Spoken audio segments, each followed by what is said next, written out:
Visões do Céu, capítulo 3. Prometida a volta de Jesus. A chave da história. A compreensão da esperança da segunda vinda de Cristo é a chave que abre toda a história futura e explica todas as lições do futuro. Relatada a Enoque. E destes profetizou também Enoque, o sétimo depois de Adão, dizendo: Eis que é vindo o Senhor com milhares de seus santos. Judas 14. A doutrina da vinda de Cristo foi revelada já naquele tempo distante, àquele homem que andava com Deus em comunhão contínua. O piedoso caráter desse profeta representa o estado de santidade a que deve chegar o povo de Deus, o qual espera ser trasladado para o céu. Sacrifícios, uma lembrança perpétua.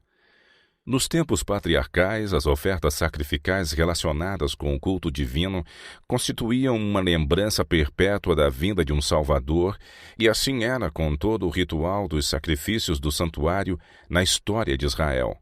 Na ministração do tabernáculo e do templo que posteriormente lhe tomou lugar, o povo era ensinado cada dia por meio de símbolos e sombras a respeito das grandes verdades relativas ao advento de Cristo como Redentor, sacerdote e rei, e uma vez em cada ano tinham uma mente voltada para os eventos finais do grande conflito entre Cristo e Satanás, a purificação final do universo do pecado e pecadores. Os sacrifícios e ofertas do ritual mosaico deveriam sempre apontar para uma adoração melhor, ou seja, celestial. O santuário terrestre era uma alegoria para o tempo presente, em que se oferecem dons e sacrifícios. Seus dois lugares santos eram figura das coisas que estão no céu, Hebreus 9, 9 e 23, pois Cristo, nosso grande sumo sacerdote, é hoje ministro do santuário e do verdadeiro tabernáculo, o qual o Senhor fundou e não o homem. Hebreus 8, 2.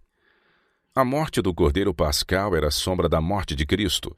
Diz Paulo: Cristo, nossa Páscoa, foi sacrificado por nós. 1 Coríntios 5, 7. O molho das primícias, que por ocasião da Páscoa era movido perante o Senhor, simbolizava a ressurreição de Cristo.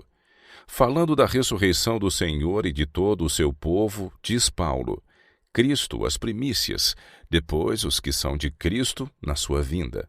1 Coríntios 15, 23. Semelhante ao molho que era agitado, constituído pelos primeiros grãos amadurecidos que eram colhidos antes da ceifa, Cristo é as primícias da ceifa imortal de resgatados que, por ocasião da ressurreição futura, serão recolhidos ao celeiro de Deus. Boas novas. A mensagem evangélica pregada pelos discípulos de Cristo era a anunciação de sua primeira vinda ao mundo. Trouxe aos homens as boas novas de salvação pela fé nele. Apontava para sua segunda vinda em glória para redimir seu povo e deu aos homens a esperança de partilhar da herança dos santos na luz pela fé e obediência. Essa mensagem é dada à humanidade hoje em dia, e neste tempo está ligada à anunciação da breve volta de Cristo. Os sinais de sua vinda dados por ele mesmo cumpriram-se, e assim, pelos ensinos da palavra de Deus, podemos saber que o Senhor está para voltar. João, no Apocalipse, prediz a proclamação da mensagem do Evangelho justamente antes da vinda de Cristo. Viu outro anjo voar pelo meio do céu, e tinha o Evangelho eterno para o proclamar aos que habitam sobre a terra, e a toda a nação, e tribo, e língua, e povo, dizendo com grande voz: Temei a Deus e dá-lhe glória, porque vinda é a hora do seu juízo. Apocalipse 14, 6 e 7. A essa advertência do juízo e as mensagens com ela relacionadas, segue-se na profecia a volta do Filho do Homem nas nuvens do céu. A proclamação do juízo é uma anunciação de que a segunda vinda de Cristo está próxima, e essa proclamação é chamada o Evangelho Eterno. Desse modo é mostrado que a pregação da segunda vinda de Cristo, ou a anunciação de sua brevidade, é parte essencial da mensagem evangélica. A oração ensinada por Cristo. Venha o teu reino. Mateus 6, 10. Deus é nosso Pai, que nos ama e que de nós cuida como filhos seus que somos. Ele é também o grande Rei do universo. Os interesses de seu reino são nossos interesses e devemos trabalhar por seu estabelecimento. Os discípulos de Cristo esperavam a vinda imediata do reino de sua glória, mas, ao dar-lhes essa oração, Jesus ensinou que o reino não deveria ser então estabelecido. Deveriam orar por sua vinda como um acontecimento ainda no futuro, mas essa petição era-lhes também uma certeza. Conquanto não devessem esperar a vinda do reino em seus dias, o fato de haver Jesus recomendado que por ela orassem constitui prova de que certamente virá no tempo designado por Deus. O reino da graça de Deus está sendo agora estabelecido, visto que corações que têm estado sobrecarregados de pecado e rebelião se rendem à soberania de seu amor. O completo estabelecimento do reino de sua glória, porém, não ocorrerá senão na segunda vinda de Cristo ao mundo. O reino e o domínio e a majestade dos reinos debaixo de todo o céu serão dados ao povo dos santos do Altíssimo. Daniel 7, 27. Eles herdarão o reino que lhes foi preparado desde a fundação do mundo. Mateus 25, 34. E Cristo assumirá seu grande poder e reinará. As portas celestiais se abrirão novamente e com miríades de miríades e milhares de santos, nosso Salvador sairá como Rei dos reis e Senhor dos senhores. Jeová Emanuel será Rei sobre toda a terra. Naquele dia um será o Senhor e um será o seu nome. Zacarias 14, 9. O tabernáculo de Deus estará com os homens, pois com eles habitará e eles serão o seu povo, e o mesmo Deus estará com eles, e será o seu Deus.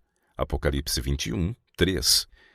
Antes dessa vinda, porém, disse Jesus, este evangelho do reino será pregado em todo o mundo, e em testemunho a todas as gentes. Mateus 24, 14.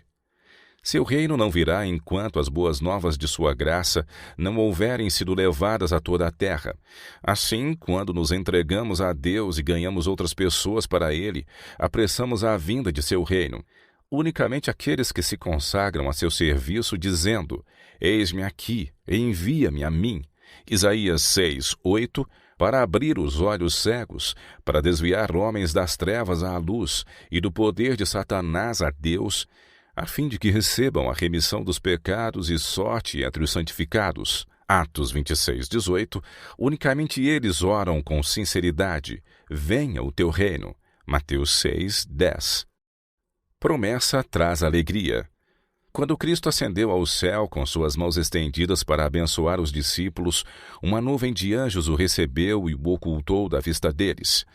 Enquanto os discípulos forçavam a vista na tentativa de terem um último vislumbre de seu Senhor que subia, dois anjos do cortejo jubilosos aproximaram-se deles, dizendo, varões galileus, por que estáis olhando para as alturas? Esse Jesus, que dentre vós foi assunto ao céu, virá do modo como o viste subir. Atos 1, 11. Os discípulos se encheram de grande alegria. Repetiram inúmeras vezes as palavras que Cristo lhes havia dito em suas últimas lições, como estão registradas nos capítulos 14, 15, 16 e 17 de João. E todos tinham algo a dizer sobre a instrução, especialmente com respeito às palavras do 14º capítulo de João. A promessa de que ele retornaria, e também o pensamento de que ele lhes havia deixado sua paz, encheram-lhes o coração de alegria. João vê a história do povo de Deus. João estava fortalecido para viver na presença do seu glorificado Senhor. Então, perante sua maravilhosa visão, foram abertas as glórias do céu.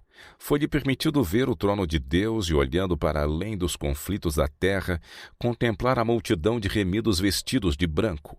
Ele ouviu a música dos anjos celestiais e os triunfantes cânticos dos que venceram pelo sangue do Cordeiro e pela palavra de seu testemunho. Na revelação a ele dada, foram desdobradas cena após cena de empolgante interesse na experiência do povo de Deus, e a história da igreja foi antecipada até o fim dos séculos.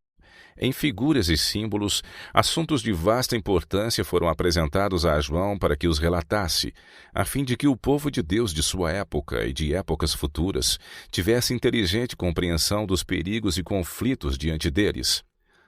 Profecia que reanima. Temos de conhecer as Escrituras, para que possamos descobrir as linhas da profecia e ver que se está aproximando o dia, de modo que, com aumentado zelo e esforço, nos exortemos uns aos outros à fidelidade, renunciar à nossa fé, rejeitar a confiança, tornarmos-nos impacientes. Não pensaremos em semelhante coisa. Vejam como se têm cumprido e se estão cumprindo as especificações das profecias. Levantemos a cabeça e regozijemo-nos, pois nossa redenção se aproxima. Está mais próxima do que quando aceitamos a fé. Não haveremos de esperar pacientemente, cheios de ânimo e fé. Não deveremos tratar de preparar um povo para que subsista no dia do ajuste final. Promessa que encoraja.